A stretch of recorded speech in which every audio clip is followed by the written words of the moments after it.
Every club. Every day. The Global Sports Podcast Network.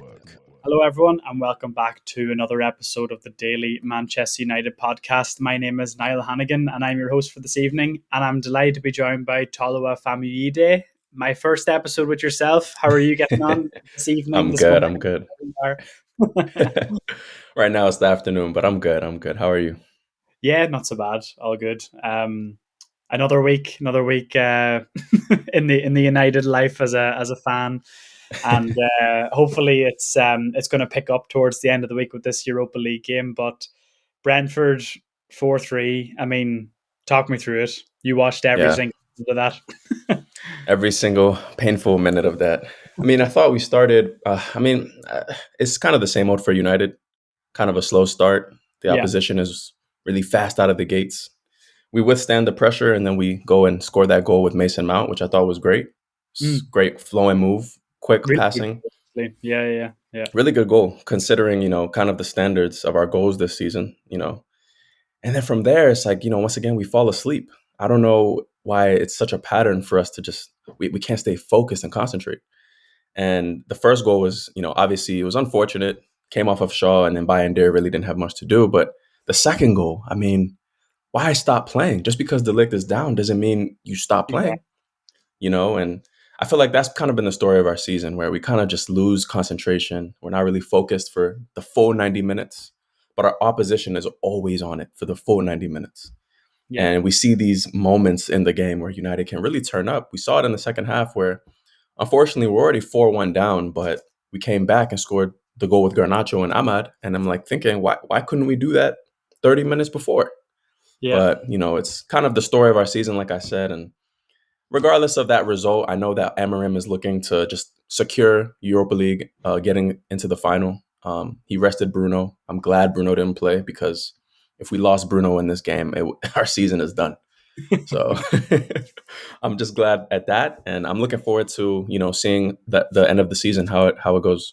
Yeah, 100%. And I mean, you mentioned Bruno. We'll get into the match as well. You mentioned Bruno. I'm seeing a report from Fabrizio Romano today about the possibility of a few Saudi clubs snooping around there, and absolutely massive deals of talk of about 1.25 million per week contracts for Bruno. I mean, it is just absolutely crazy money. It's like crazy. I mean, what do you think about that? Do you reckon there's any truth or any kind of momentum behind it, or what's your thoughts on that?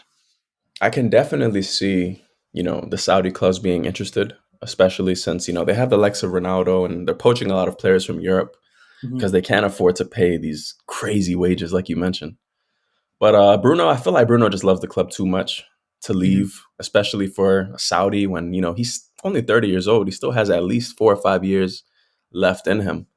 And, the World Cup is coming up. I don't think he wants to jeopardize he's going to get selected regardless for Portugal, wherever he's at. But I think he has unfinished business at United. It's unfortunate that the 6 or 7 years he's been at the club, he's been our best player, but we've really not really done anything with that. And I think this is our opportunity finally under Amorim to at least make a claim and try and push. The rumors of Bruno going to Saudi, they can stay as rumors. I don't think United is even going to entertain it. I don't think Bruno will entertain it. I really think he loves the club through and through. Yeah, I can see it in his actions on the pitch. I can see it what he does off the pitch. He's so involved all the time. So that one, I mean, if he was to leave, that'd be a big blow. I don't know how we'd replace somebody like him. We'd get a lot of money for him, but just the quality of player, I just don't know how we could replace him, especially in this pivotal moment in the club's, history. Yeah, no, I would tend to agree. I think I was thinking about it today. Would I be absolutely devastated if he left? I don't know. I'm kind of torn on that. I feel like I should be, but at the same time, I wouldn't blame him if he went. But I do agree with your point around him being really committed to the club. I think if he really wanted to leave to go and win things, he would have left already, or he would have by now. And he is very young to be going to Saudi. I think it could potentially be an opportunity maybe in a few years' time. And I think he has some loyalty to Amorim as well. I think he understands that he kind of came into a really difficult situation, and he's probably being given a promise that he'll get the full season next year, based on who they bring in the summer and give it a proper rattle. So I think he'd actually kind of want to stay around just for the Amorim project to see how it actually works out, see if he can get his players in, and see what position he's going to end up playing as well for United, because there's been a lot of different opinions on this podcast as well, and others where, where is his best position in this system, because you would assume it's one of the number 10s, but then he drops in so deep so regularly. Is it better just to play him there from the start? So you're right, he has been our best player, and we haven't been able to get enough pieces around him to complement him as much as hopefully we will in the future. So yeah, just thought it was an interesting one when I saw them today. I was a bit kind of taken aback, because you normally think the Saudi guys would go for players slightly older and slightly declining, where he really has had a fantastic season in a really poor United team. Yeah, I agree. Touching on the point that you made about his best position, I feel like it's so tough in this system because, like you said, I feel like it's so easy to put him in the left hand, the right hand, whatever. But he does drop just naturally. His game is to drop and receive the ball and try and dictate. But the problem with him starting in that, whatever, I guess you would call it, 2 6s, 2 8s, whatever you want to call it. I just feel like he's so inclined to get on the ball and try and create that it kind of limits the rest of the team around him. Mm-hmm. Whereas when he's in that left 10, he can drop, and then Ugarte or Mainu can push forward. And that kind of gives us more creativity. I feel like, especially with the Brentford game, it was really evident to me how slow our buildup is when we don't have Bruno on the pitch. Yeah. We just don't have options. We're just passing it back and forth, passing it back to the keeper. And it's just frustrating. But when Bruno's on the pitch, obviously he can create. But he also allows players like Ugarte, who's not normally supposed to get forward, but he'll get forward. And we saw that against Bilbao, where Ugarte was in the box getting assists. Yeah. And, it's a tough one. I can honestly feel the sentiment with the boys, because it's difficult to really know. I guess it's a game-by-game basis on who we play, the style of play. For example, if we were to play Spurs in the final, which is looking likely, I would love for Bruno to start in that 10, because we know that Spurs are going to come out and press. We know that for a fact. And I'd want Bruno to kind of drop and then have somebody go forward and he can play a long pass and kind of break that press. But if Bruno starts in that midfield, they're going to target him. And then who else is going to be able to play that long through ball that can break the defense, So it's a tough one. But all in all, we can't lose Bruno, at least for me. I just feel like Bruno is way too instrumental to what we do. And it's just evident every time he's not on the pitch for us, we look so different. We look like a completely different team.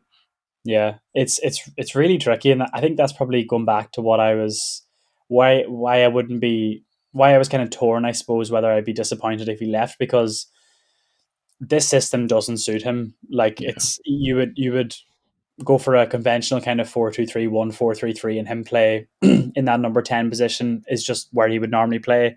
Yeah. Here, as you mentioned, is he disciplined enough to play in the holding 2?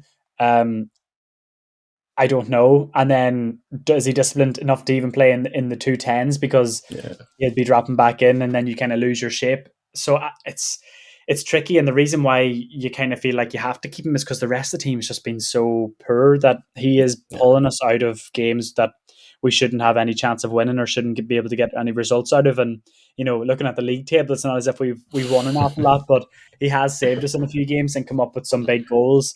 In a really poor team. So if you take that out, well, the whole heart and soul of the team really is gone. So you really are in a rebuilding project then, and everyone's kind of looking around in the dressing room going, who's actually going to step up here? So yeah, it's an interesting talking point. I do hope that it is kind of quieting down, I suppose, over the next few weeks, because he is the one player that you can rely on that team going into next season, and we do need that bit of stability when we're trying to build something with a new manager. So let's see. Hopefully Fabrizio Romano will put a bit of an end to that thread over the next couple of days. But anyway, we'll take a quick pause there for a break, and we'll be back to dive into that Brentford game a bit more.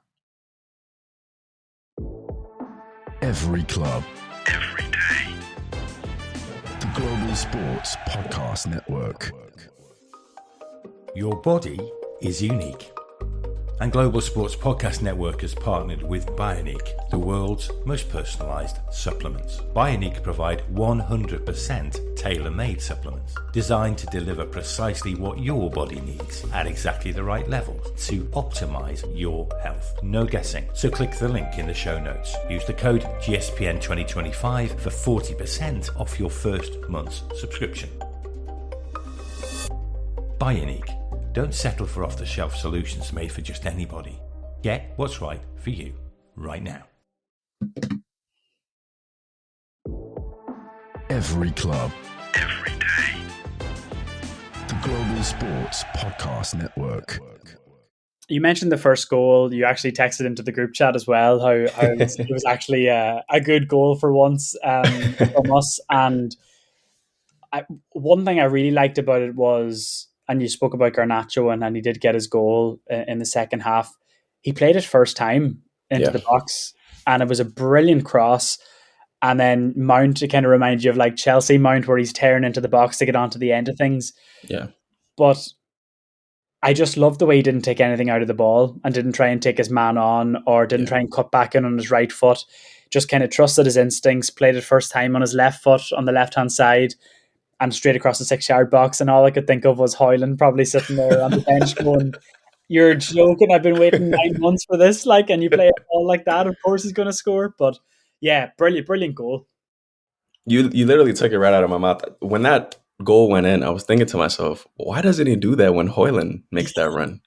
I mean, how many times have we seen the exact same situation, but Garnacho would decide to take on his man and Hoyland will kick the post in frustration? I mean, you're spot on. Honestly, it was such a great goal. Like, team, in terms of the team, I feel like we lack those types of goals. We kind of rely on just, kind of random moments to score, set pieces. Mm-hmm. But in order to actually like kind of take our time and build up, Kobe with a nice pass over, and like you said, Garnacho on his weak foot too. I mean, I didn't expect that. I really thought he was going to take his man on because we were just so used to him doing that. But man, and then great for Mason Mount to finally get a goal. I mean, it's been so frustrating as a fan, and I'm sure for Mason, just his spell at United so far, it's just been so lackluster. But he did well to get into the box. He really powered through trying to get into the box, and he was rewarded with a goal. I think Garnacho, if we're keeping the conversation on him, I think overall he had a great game. For once, he played like a mature player. Yeah, I feel like this season he's been way too guilty of kind of making the wrong decision, passing when he should have shot, or vice versa. But this time he was finally making the right decisions, playing as a team, as a unit. I'm wondering what Emerim has said to him, or maybe Bruno had a talk with them and said, you know what, come on, like, we really need you in this moment, because Garnacho, to me, besides Ahmad Diallo, is obviously our best winger. I mean, when Ahmad is out, Garnacho is really the only one there. But he's dynamic, and he gives a lot for the team. A lot of people are critical of his performances, obviously. But I think Garnacho is still such a great young talent. He's just a bit raw. And he would have done I feel like he would have been so much better if he had the treatment like Ahmad, where he went on loan to a couple different clubs to build his game, and kind of build that maturity. It's different because we kind of relied on Garnacho at such a young age when we shouldn't have. And playing so many games as he is, he's not Lamine Yamal, you know what I mean? He's still getting, learning his way, learning his trade in the league. But finally, we saw a mature performance. And sure, he's going to start on Thursday. And I hope he does the same thing. 3-0 up, we need a professional performance to see the tie out. Yeah, professional performance is exactly right. And I think it's a great point about the maturity that it was shown in the performance. I do feel a bit bad for him, and like I think we've been critical of him anyway, which is fair. But I do feel bad that he has played under a few managers, and they're all asking something different from him. And it's kind of hard to kind of build any momentum in what he should be doing for United. So he's a left winger in a 4-3-3, but now he's kind of asked to play one of those number 10 positions, but he doesn't really know how to play in the middle, or when he's brought in from the wing, he's still an out-and-out winger. So he does give us great width. He helps out whoever he's playing on the left wing back with Amas or Shaw or Dorgu, where they can link up well. But he's not suited to that number 10 position either. Like, if we're linked with Cunha, he's a completely different player to Cunha. Cunha can play wide, but also is technically good enough to play central. So I do feel bad for him that he doesn't really suit the system either.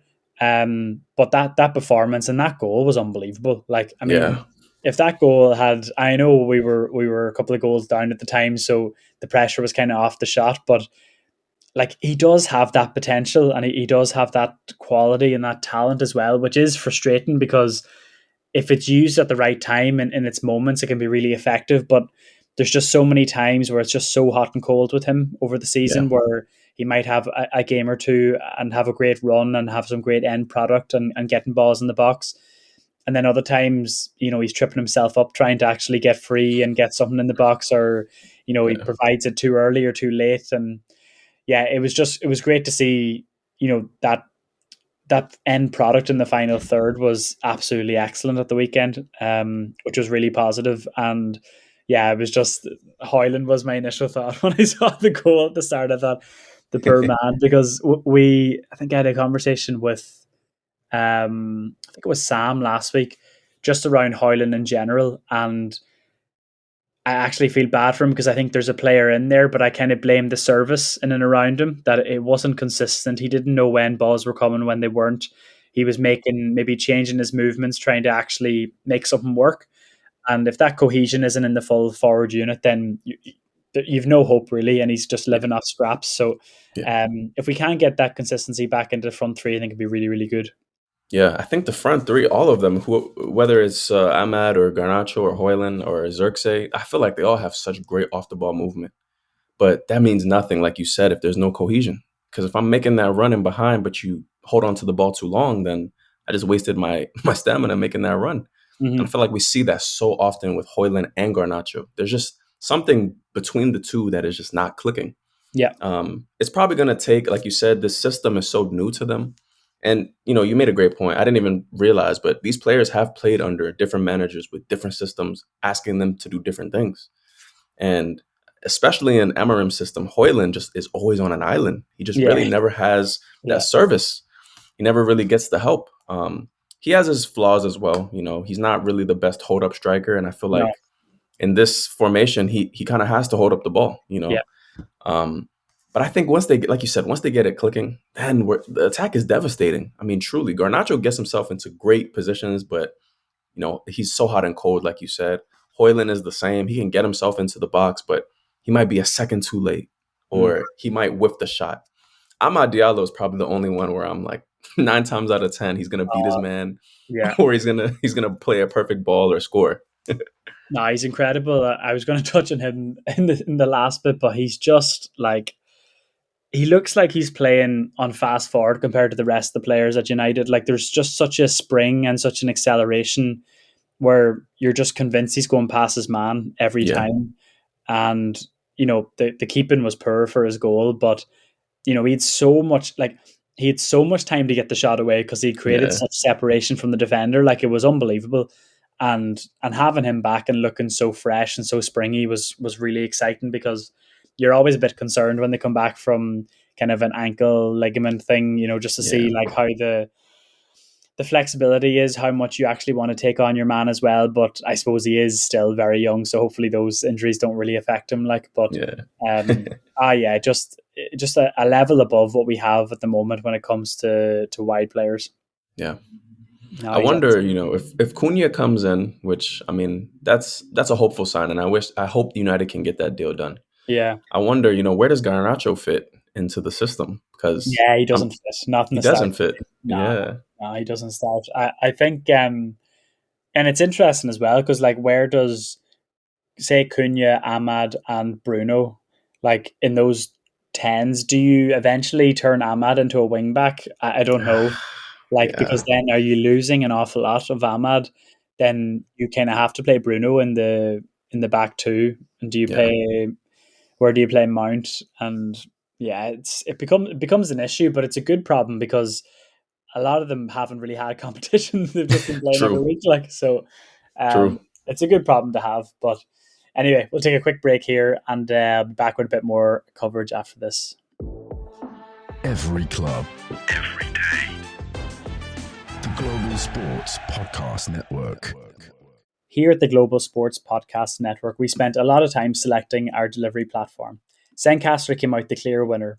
With 4K video recording from your phone and AI editing, it's super easy to start a podcast that sounds great and is delivered efficiently. If you're ready to tell your story, check out the link in the show description to learn more about Zencastr. Every club, every day. The Global Sports Podcast Network. I know there was a lot of changes to the team in preparing for this Europa League game this week, but conceding 4 goals isn't good on any day. And some of them may be unfortunate, but some of them were very poor, Toluwa. Yeah, I agree. Luke Shaw, his own goal was pretty much the only one where I could say it was unfortunate. The second goal, obviously, they just lost concentration because De Ligt went down. But in the second half, the third and fourth goal were just unacceptable, in my opinion. Truly unacceptable. We're playing with a back five. Yeah, and it looks as if somehow still Brentford had an overload on our wing back on the wing back positions. I don't personally understand what the issue is. Maybe because, like you said, we made so many changes, so the back line isn't too familiar with each other. There has to be some type of chemistry between the three. And not to blame Fredrickson or blame any of the youngsters, because I think they're youngsters at the end of the day. They've been brought in to just kind of fill in a role, and they're not expected to start. They're not expected to really do much. But in those situations, it kind of shows, that they're not ready yet. Fredrickson, and I think it was the third goal, stepped up to try and win the ball back and left a huge gap. And Brentford just played through us like it was nothing. And then on the fourth goal, I'm looking at this back five as they're showing the replay. Yeah. And I'm seeing Ahmad Diallo just standing granted, he's not a wing back, so I can't really blame him too much. Yeah. But he's standing almost on the edge of the box, and then 2 Brentford players are just wide open. Mm-hmm. And I see that time and time again, especially because, Maguire is one of those center backs where he's so locked into the play, he's not looking behind him to see if there's 2 behind him. I'm wondering why somebody can't shout and say, yo, there's two players unmarked in the box, and you're so right. The goals we concede, especially just overall this season, have just been so poor. I'm just wondering, we went from Ten Hag to, we were conceding goals under Ten Hag, and it was kind of the same situation. We were getting picked apart like it was nothing. Yeah. And then Amarim comes in, and I'm thinking to myself, okay, we have 1 extra center back. We'll be a little more solid. We're conceding more goals under Amarim. I think, truthfully, I don't know necessarily if it's the system or if it's just the players not knowing how to play their role. Yeah, it is kind of baffling because you're looking at them going, is it really the players? Like, are they actually that poor? Because it's like, we're doing well in the Europa League, but could you imagine if we weren't in the Europa League? We're like 16th, 17th. It's really, really bad. It's really, really bad. There's literally the other 3 teams that have gone down have been down for a while. So you really are bottom 5 teams in the league, which is shocking. It's nearly normalized now, but it's so bad.